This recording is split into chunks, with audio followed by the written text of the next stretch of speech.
Hi friends, welcome back to our channel Lokesh Academy.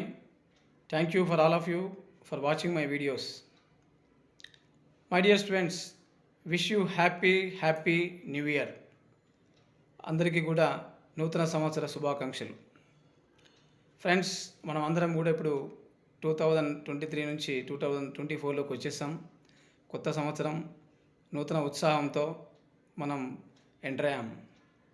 అయితే ఈరోజు morning నుంచి నేను ఏం చేశానంటే లాస్ట్ ఇయర్లో ఏమేమి టార్గెట్స్ పెట్టుకున్నాను, ఎన్ని సక్సెస్ అయ్యాయి, ఎన్ని ఫెయిల్యూర్ అయ్యాయి, అవన్నీ ఒకసారి రీకాల్ చేసుకొని ఇప్పుడు దాంతోనే మీకు వీడియో చేస్తున్నాను. యాక్చువల్గా అంటే మనం ఈ న్యూ ఇయర్లో మనం చేయాల్సింది మెయిన్గా ఏంటంటే, లాస్ట్ ఇయర్లో మనం ఏమేమి జనవరి 1 నుంచి 31 వరకు కూడా ఎన్ని టార్గెట్స్ పెట్టుకున్నాం, ఎన్ని గోల్స్ పెట్టుకున్నాం, అందులో ఎన్ని సక్సెస్ అయ్యాం, మనం ఎన్ని ఫెయిల్యూర్ అయ్యాం, అవన్నీ ఒకసారి మనం పునఃసమీక్షించుకోవాల్సిన అవసరం మనకుంది.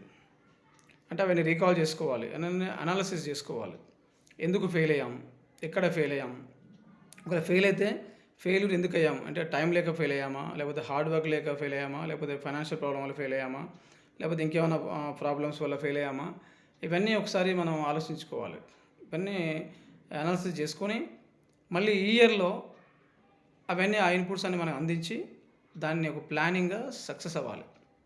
అయితే ఇవన్నీ కూడా ఏం చేయాలంటే మనం కరెక్ట్గా ఒక మంచి డైరీ తీసుకొని ఆ డైరీలో ఒక పెద్ద బోల్డ్ లెటర్స్తో మంచిగా రాసుకొని ఉంటే దాన్ని ఎప్పుడు చూస్తూ ఉంటే మనకు అది గుర్తొస్తూ ఉంటుంది. సో ఇవి నా టార్గెట్లు పెట్టుకున్నాను, ఈ సంవత్సరం ఎలాగైనా దాన్ని మనం సక్సెస్ చేయాలనే లక్ష్యంతో మనం ముందుకు సాగుతాం.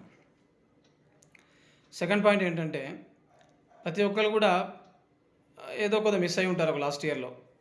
ఫర్ ఎగ్జాంపుల్ నేను ఒక మంచి ఒక టెంపుల్కి వెళ్దాం అనుకున్నాను, ఒక బయట అవుట్డోర్ ఒక మంచి టూర్కి వెళ్దాం అనుకున్నాను. బట్ మనకున్న పరిస్థితుల వల్ల, బిజీ షెడ్యూలో, లేదంటే ఫైనాన్షియల్ ప్రాబ్లం, లేదా ఫ్యామిలీ ప్రాబ్లం, ఏదో దానివల్ల మనం అది చేయలేకపోయాం.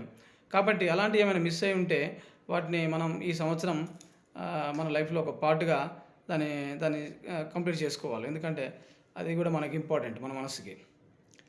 తర్వాత థర్డ్ పాయింట్ ఏంటంటే, లాస్ట్ ఇయర్ లాగానే కాకుండా ఈ సంవత్సరం సంథింగ్ న్యూ, ఏదైనా కొద్దిగా కొత్తదనం ఉండాలి మన లైఫ్లో. అంటే ఏంటి, స్టూడెంట్స్ అయ్యారనుకోండి, ఫర్ ఎగ్జాంపుల్ మీరు ఒకవేళ జాబ్ ఆస్పిరెంట్ అయితే మీరు something you have to learn something new. For example మీకు బీటెక్ స్టూడెంట్ అయ్యారనుకోండి, ఏదైనా జావాను, కోడింగ్, పైథాన్ అలాంటి ఏదైనా కొత్త స్కిల్స్ మీరు నేర్చుకోవాలి. Because it is useful for your career and future. అట్లా మన పెద్దవాళ్ళు అయితే ఏదైనా సంథింగ్ న్యూ బిజినెస్, న్యూ ఐడియాస్తో ముందుకెళ్ళాలి. అప్పుడు ఏమవుతుందంటే మనకు నూతన ఉత్సాహం ఉంటుంది, కొద్దిగా హార్డ్ వర్క్ బాగా చేస్తాం అలా అన్నమాట.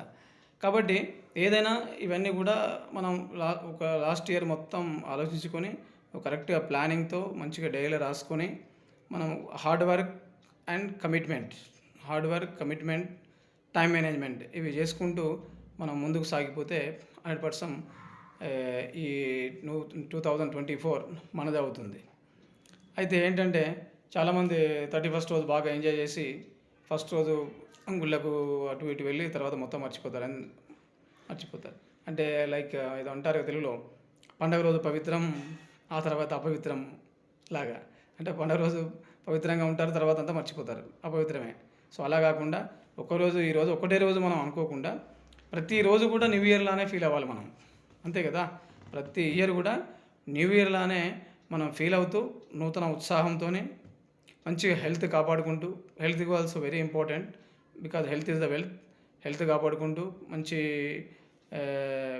న్యూ ఐడియాస్తోని మనం సాగిపోతే ఈ నూతన సంవత్సరం, ఇది న్యూ ఇయర్ మనదే అవుతుంది ఫ్రెండ్స్. సో అందరూ కూడా ఈ సంవత్సరం అన్ని విధాలా సక్సెస్ అవుతారని కోరుకుంటున్నాను. Thank you.